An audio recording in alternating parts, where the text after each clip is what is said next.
Presentato ieri il libro del sindaco di Pesaro, Matteo Ricci, nella nostra città, accompagnato dal sindaco di Santo Stefano Quisquina, Francesco Cacciatore, oltre che ad altri sindaci del nostro comprensorio come Giuseppe Portella di Oppolo Giancaxio, quello di Campobello di Licata Picone, di Grotte Provvidenza, di Santa Elisabetta Gueli, legati da una militanza comune nell'associazione Lega delle Autonomie, cui fanno parte Matteo Ricci, ne è il presidente. Il libro, dal titolo Vincere l'odio prima e dopo il coronavirus, parla delle esperienze durante il Covid e delle problematiche annesse e contiene riflessioni a più voci sulle radici, sul sentimento umano che nel secolo scorso ha dato vita ai totalitarismi più feroci. All'iniziativa presentata da Egidio Terrana ha visto la partecipazione anche del professor Gaetano Gucciardo dell'Università di Palermo. Sì, è un libro sull'odio che parte dalla grande testimonianza di Liliana Segre, che poi però si interroga su che tipo di società avremo dopo il coronavirus, una società nella quale aumenterà la solidarietà e l'uguaglianza o una società nella quale saremo più divisi e aumenterà la rabbia sociale e l'odio. Questa è la sfida politica di questi tempi, una sfida politica che vogliamo giocare in prima linea, sapendo che sarà molto importante la velocità con la quale riusciremo a investire le risorse stanziate dal governo e dall'Europa per le famiglie, per i lavoratori, per le imprese, ma dall'altro dobbiamo continuare a combattere l'odio anche dal punto di vista culturale, perché noi abbiamo bisogno di uscire da questa situazione con un clima di rinascita, di ricostruzione e non con un clima di rabbia sociale. Quindi anche un libro di grande attualità politica e ovviamente mette in prima fila, come sempre, i sindaci italiani. Ecco, come avete vissuto a Pesaro questo momento?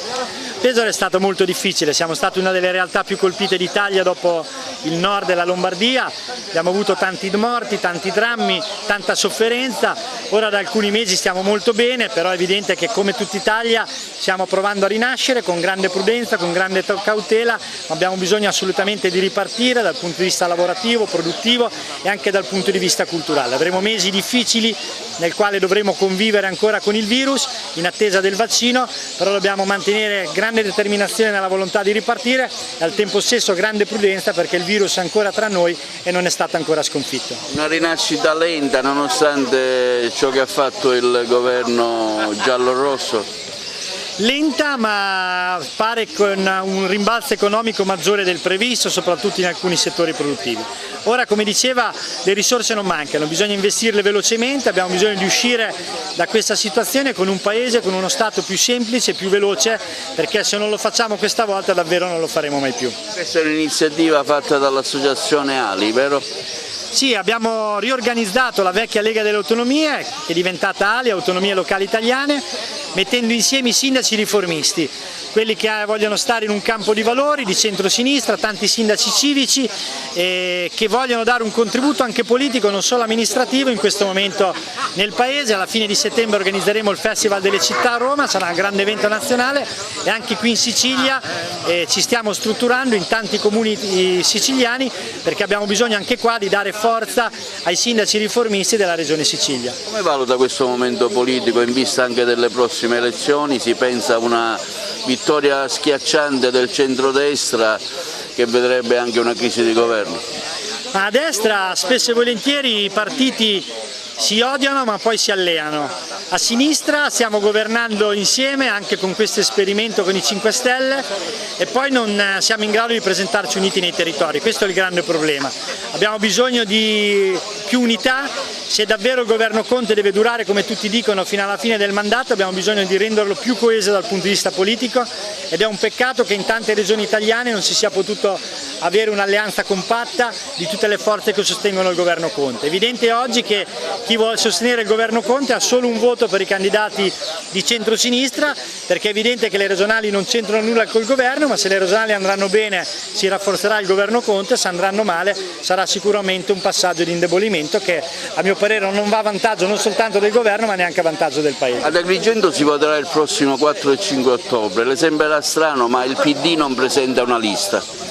È una situazione purtroppo che c'è in molte parti d'Italia, l'indebolimento dei partiti non è una buona notizia. Io credo che noi abbiamo bisogno di partiti più forti, di partiti più grandi. Questo non vuol dire rinunciare al civismo. Io sono stato eletto anche con tante liste civiche, ma tutti sanno che la lista principale era quella del Partito Democratico, perché credo che comunque anche quando ci sono alleanze civiche serva un baricentro politico che in qualche modo orienti la politica. Spero che il PD torni ad Agrigento e ovviamente nel frattempo in bocca al lupo ai sindaci, al sindaco uscente che conosco e anche mio caro amico, che mi pare tra i sindaci quello che raccolga maggiormente le anime riformiste di centrosinistra tra le proprie liste. Ali autonomie locali italiane, anche in Sicilia attecchisce bene con tanti sindaci di area riformista, di area progressista, di area del centro-sinistra. Noi vogliamo essere un'associazione che vuole stare a fianco ai sindaci e agli enti locali in questo momento di grandi difficoltà. Mi hanno onorato di questo ruolo di presidente regionale di Ali e oggi 1 o 2 giorni in Sicilia del nostro presidente nazionale di Matteo Ricci, ieri a Piedimonte e Teneo con una bella iniziativa, oggi ad Agrigento abbiamo voluto presentare questo libro che ci fa riflettere sull'odio, sull'intolleranza. Noi vogliamo un'Italia diversa, un'Italia che sia portatore di altri valori, valori della solidarietà e dell'accoglienza, e per questo da Agrigento parte un messaggio forte che i sindaci vogliamo lanciare.